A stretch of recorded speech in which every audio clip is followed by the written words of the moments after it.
Good evening.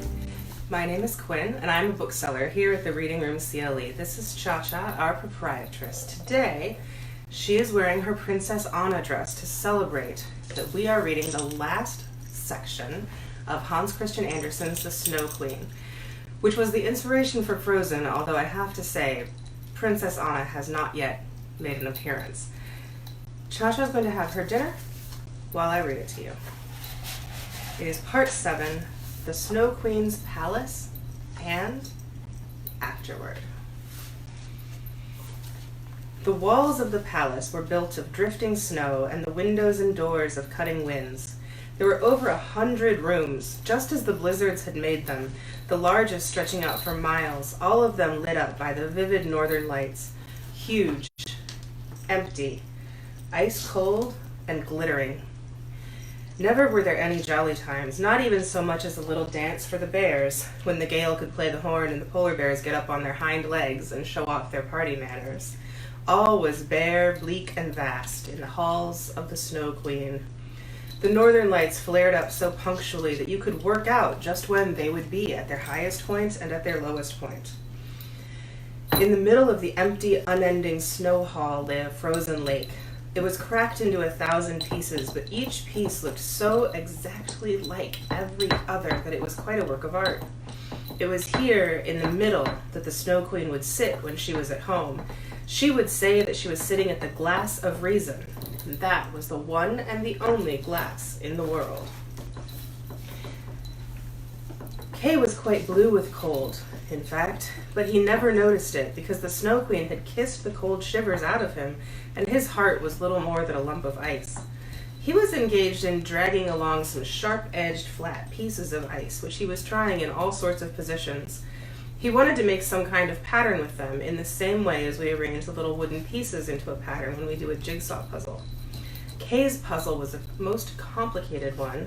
It was the great mental ice puzzle. To him, these patterns seemed most remarkable and highly important. That was the result of the glass splinter in his eye.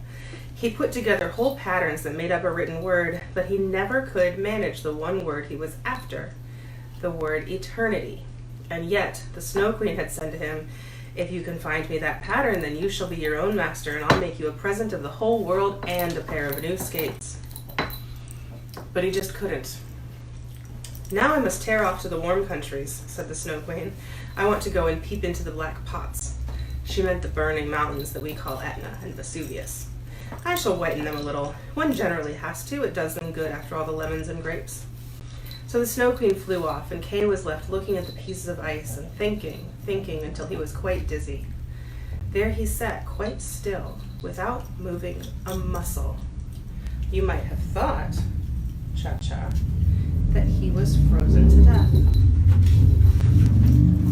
It was at this moment that Gerda walked into the palace through the great gate of cutting winds. But she said an evening prayer, and the winds died down as if they were sleepy, and she stepped into the great, empty, shivery halls, and there was Kay. She knew him at once, rushed and flung her arms round his neck and held him tight, exclaiming, "Kay, dear darling Kay, I've found you at last." But he sat there quite still, all cold and stiff. Then Gerda wept hot tears. They fell on his breast. They forced their way into his heart. They thawed out the lump of ice and dissolved the little bit of glass that was there.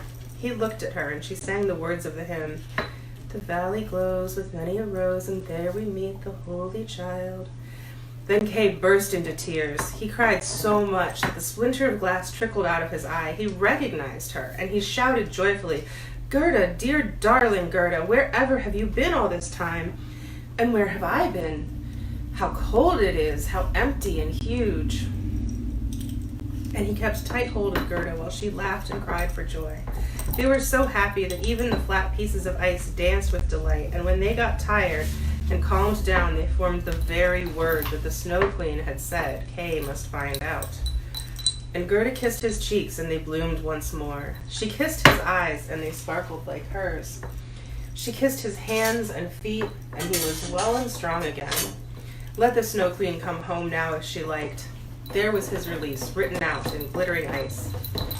Then hand in hand, they walked out of the vast palace, talking about Granny and the roses up on the roof. Wherever they went, the winds died down and the sun broke through, and when they got to the bush with the red berries, there was the reindeer waiting for them. He had a young doe with him. Her udders were full of warm milk for the two children, and she kissed them on the mouth. They took Kay and Gerda on their backs and carried them, first to the Finn woman, where they warmed themselves in her hot, hot room and were told about the way home, and after that to the Lapp woman, who had made some new clothes for them and put her sledge in repair. The reindeer and the young doe bounded alongside and stayed with them as far as the frontier, where the first green shoots were beginning to peep out. There Kay and Gerda parted from the reindeer and the Lapp woman, and they all said goodbye to each other. And now the first little birds were beginning to twitter, the first green buds to appear in the forest, and out of it came a young girl riding a magnificent horse, which Gerda remembered seeing harnessed to the gold coach. The young girl had a bright red cap on her head and pistols at her belt. It was the robber girl who was tired of being at home and was now making for the north. But if she didn't like it there, she was going to try somewhere else. She recognized Gerda immediately, and Gerda recognized her. They were overjoyed. "You're a queer sort of globe-trotter," she said to Kay. "I wonder if you're worth running after to the ends of the earth." But Gerda patted her cheek and asked after the prince and princess. "They've gone abroad," said the robber girl. "Well, but what about the crow?" asked Gerda. The crow's dead," she answered. "The tame sweetheart's a widow now and goes about with a bit of black wool around her leg. She's terribly sorry for herself, but it's all put on." "Well now, tell me all about yourself and how you managed to get hold of Kay." Then Gerda and Kay between them told her the whole story. And snip, snap, snout, your tail is out, said the robber girl. She shook hands with them both and promised that if ever she passed through their town, she would come up and pay them a call, and then away she rode into the wide world. But Kay and Gerda walked on, hand in hand, and as they went, spring came to meet them in all its beauty of blossom and greenery. The church bells rang out, and they recognized the tall steeples in the large town. It was the very one they lived in. And they went into the town, straight along to their grandmother's door, up the stairs and into the room where everything was just as they left it, the clock saying tick-tick and the hands still going round. But as they went through the door, they noticed they were now grown up.